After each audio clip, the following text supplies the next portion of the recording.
Hey, good morning, friends. Today we are going to do some more bed cleaning.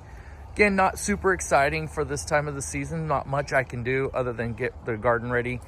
We do have some alliums and different things starting to wake up, lamb's ear. We'll go through all that here shortly. I do have a fire lit back there in the chimenea, but we are getting ready to clean this up because I want to add another visual to this. This probably come later on in the week if I can get some supplies. I'm wanting to put a wooden fence right back there, and so I've got a gentleman that wants to sell me some hedge post. So as soon as I can get some hedge post, I think a little tiny fence right through here will look pretty sharp on the back side. It'll kind of close in the space and make it feel warm and cozy. Anyways, that's what I'm thinking. The coop is almost ready. It's early in the morning. It's like 7:30, 8 o'clock. And I don't want to wake any young children or anybody who might have slept or work overnight. So I'm not going to start hammering and banging, but I got a few more things to do. And then we'll take a tour for inside the coop. People have wanted to know what it looks like inside there. So we'll take that tour later on in the week, I hope. And yes, if I can get those hedge posts, we'll put those in there. But right now, I'm hoping to clean up this little bed right through here. It's supposed to be in the 70s all week. We have had 70-degree temperatures. So fingers crossed we'll continue that little trend. Again, it's early March, so it'll dip when in doubt. So we did clean up this bed, that bed, and then we still have this entire section to go. And when I say we, that's Heihei and I, our little girl. I gifted my wife a little dog. So she is a French bulldog, and let me tell you, interesting. So anyways, let's get this all cleaned up and give you something to view from the garden. So I introduced Heihei. She's a female French bulldog. I introduced her to our Instagram a few months ago. If you're not following us on Instagram, feel free to jump over there. It's Moxie_Gardens. She is 4 months, I believe. But then I introduced her on this channel on our last video, I think last week or the week within the last 2 weeks.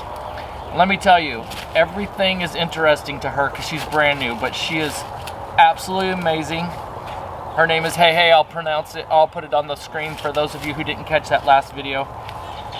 So it should be interesting content as I clean the garden and do things throughout the season. But my wife is at work and she is all about finding out what's going on in the garden. Okay, so what I do typically, and I'm new to gardening, right? Been gardening for like last 8-9 years, so fairly new.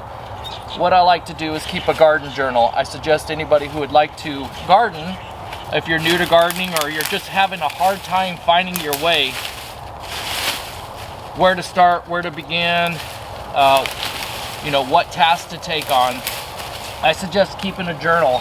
I know that today, by looking at my journal nightly or in the morning, that I'm ahead of schedule a little bit as far as cleaning the garden beds.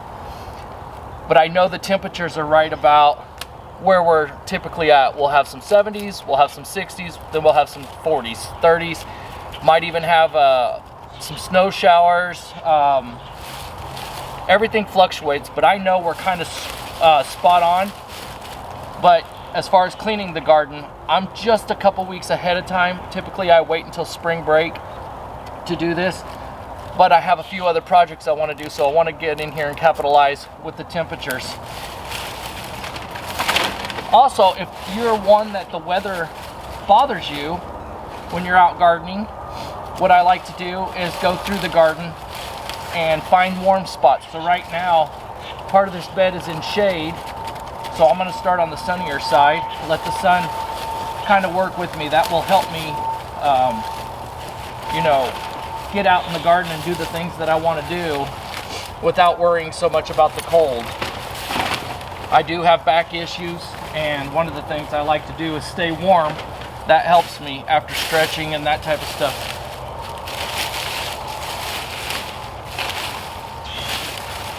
During the winter, we had some pretty heavy snows, and one of the things I've noticed while coming out here is that the rabbits and squirrels got down here, particularly the rabbits, they got down here and chewed up a lot of shrubs that they couldn't get to. So if the snow was, you know, 7-8 inches tall in some spots, maybe a foot, they were eating everything above. So some of my evergreen type shrubs are going to be a little bit offset because of the way it looks, or the way they were able to get to the garden.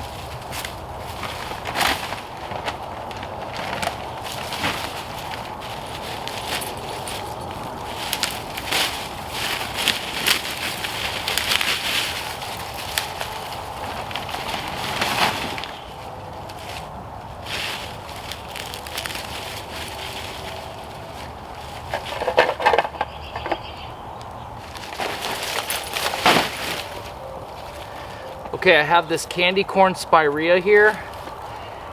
I am going to always cut these back. I can already see that it's already budding up, but I want it to flush out really nice and evenly. I won't take shears back and cut it straight across all even. It'll eventually work its way out, but I really want to clean it up just so that some of the ones that were ate by the rabbits, cut it back so far that when I look at it from the moon gate or from the top deck of the garden, pardon me, the porch, it's all going to be offset. And so when entering the garden, I want everything to just feel like it has a good, nice flow to it. And with those heavy snows, some of those got chewed up, and it looks like Heihei wants to chew some of them up as well. So I'll just pull the leaves back a little bit, but they're starting to bud up. Maybe towards the end of the video we'll kind of look over it, but I don't think it's that important.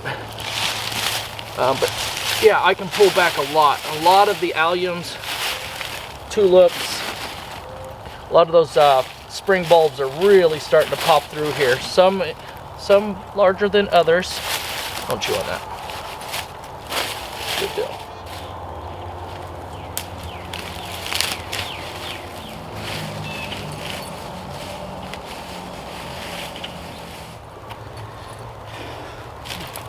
So sometimes you win some, sometimes you lose some. That shed I was building right behind you, I removed this and transplanted it over here, this little 9 bark. Yeah, little devil 9 bark. I leave the tags on a lot of things. If you're an avid gardener, you probably know all the names of your stuff.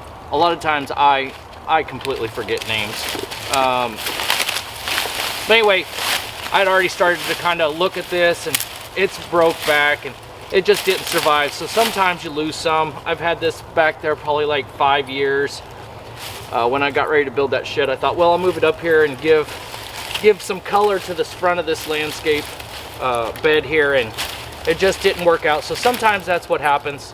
But again, this area is all going to be hydrangeas, some low cutting hydrangeas. So while I'm doing the video, feel free to type in something that some type of hydrangea that you have real good success with. Now remember, the sun will be behind me during the summer, almost above me, but slightly behind me. So this will get probably 6 hours of good sun. We'll have that fence tucked back here, and so those I'll keep my ground covers in the front, but I want something to kind of give me a look from that angle when I look back here and kind of separate, but I still want to see the fence. So we're thinking maybe 3 foot tall, somewhere 2 to 3 foot tall, just to give us some appeal during those hot summer months. Still be able to see the fence, still be able to see the ground covers, and we'll just kind of float in here, because a lot of these perennials that I'm cleaning up right now, I'll be moving and transplanting them. So kind of think about that as we continue to clean this garden space. What have you had luck with? What's some things that that you think might work in this? Again, we're going to get plenty of sun, so you know, can't give it too much sun. Some hydrangeas can, and then some hydrangeas need all the sun you can give it. So, and if I didn't mention, this is more daytime / morning sun. Evening sun, not so much. Maybe this spot right here, would have some evening sun, but for most parts, yeah, the maple covers this up a little bit, so no evening sun for sure.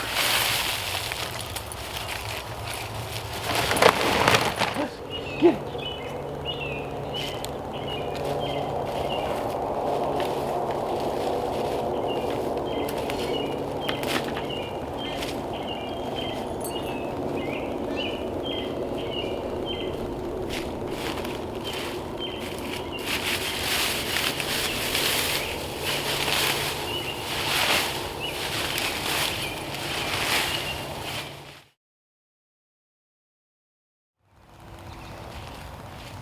Now I can tell you, unfortunately, this is lamb's ear, by the way. It's such a satisfying thing to kind of clean up. I can also come through here with a leaf blower and blow back a lot of this once I'm done. You can probably see all that dust, so some of you may have to wear a mask. If you're looking to purchase this stuff, it's never bothered me over the seasons, but if you have allergies and different things, hey, don't chew on that. A lot of this stuff that I'm putting in this compost bags will get carried out by the city. There's just too much with all the leaf debris and all the cuttings and clippings that I'll have. It'll just be too thick on this bed, on these beds, so a lot of it will get carried off. Some of it will get put in the chicken coop, just for them to scratch around on. But a lot of these leaves are just going to stay here. In heavy spots, I'll mulch them up after I feel good enough that, you know, a lot of the larvae and different things that are in there have hatched and moved on and started their new journey. Okay. Might need to wear a mask, right? Anyway, so I'll end up mulching this once I'm all done. Not today, but once I'm done cleaning all this, I'll end up mulching it. And it'll look really sharp. I'll mulch right over the top of the leaves themselves, and they can all just cohesively make their way into the ground to feed the soil.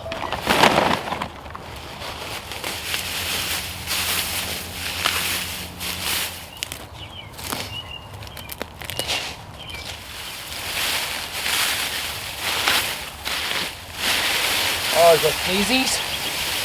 Making you sneeze. Hey, bring back my clippers.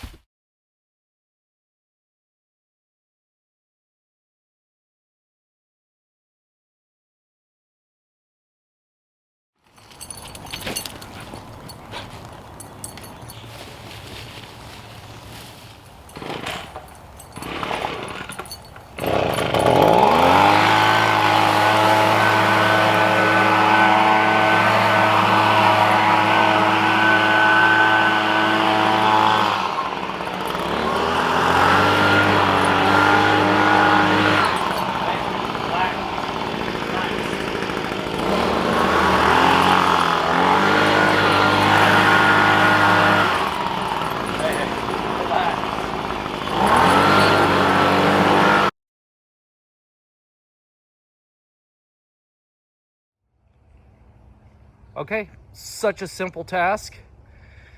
I think if you're brand new to gardening and you're trying to figure out where to start, or even if you're an avid gardener and you're getting to where you just don't know where to start sometimes, you're just wondering, how can I take on so much? The garden's got so much to do before it can get ready for spring. I just do little beds from right here, swing around here. It probably looks bigger on screen than it really is, and then stop right there. Simple task that's roughly probably 4.5 foot wide between the grassy area to the sidewalk. I'd say it's probably 50 feet long. So all I did was cut back some of your typical perennials. The alliums are starting to pop up. We've got daylilies starting to pop up. Yeah, we've got a lot going on. I'm just excited to just finally be able to get out here, though. You've seen in the video that salvia right there. You've seen in the video where Heister was, we call her Heister, Heihei was going crazy. This is just going to be a typical summer, I guess. If you own a dog that likes to play in the garden, she's brand new to life, like I said, so she's she's wound up and ready to go at all points. I put her in the house so she could drink and calm down. That blower really gets her excited. Right here we've got lamb's ear. I pulled back several stones that I had in there for decoration, or for decorative pieces when I first put in this bed, because everything was so small. You see back there we got some alliums, some sedum right here, some other sedum. But partially I put those in there just to kind of give it some look and a filler. Well, as things mature, I started pulling back those rocks. So I think I'm officially out of rocks throughout here. Let's see, we've got some roses here I'm going to trim back. Still don't have the name. I do have a spirea right there, same as the ones that we cut back in the video back over this way. There's one there, can't see it, one there, one there. So aesthetically looking, it looks great. But now that I've got these roses back here, which we've never been able to quite figure out a name for them, they're wild. I picked them up from back home, and the individuals there said they've been called a billion different things. You folks, when shared last season, called it 7, 8 different names, and no two names were the same. So hard. I've actually even took out my phone, had the app, try to figure out what it's called, and could not decipher. So maybe someday during a garden tour, somebody will 100% know. Anyways, we're gonna pull out that spirea in there, as well as these other spirea. I've got to figure out something. Again, if you fast forward through too much of the video or just got to the points that you wanted to see, we're going to be putting in a little fence on the back side between the sidewalk and those junipers.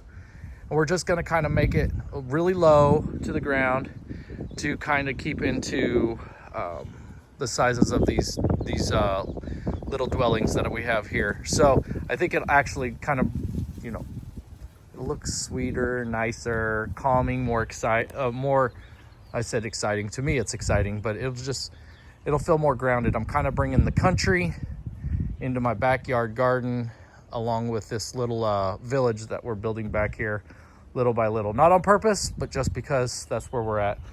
I use a lot of different stone and funky looking pieces of wood and driftwood just to kind of dot the landscape, as well as, you know, using it as a border. I don't tuck everything. You can see there's gaps if you're wondering what you want to do with large gaps. So I'll have perennials that will spill over. But if you're wondering how to go about using a border or wanting to figure out how you might want to do your border, that's typically how I do it. You should lump up. They say you should do your stone in 3s or odd numbers.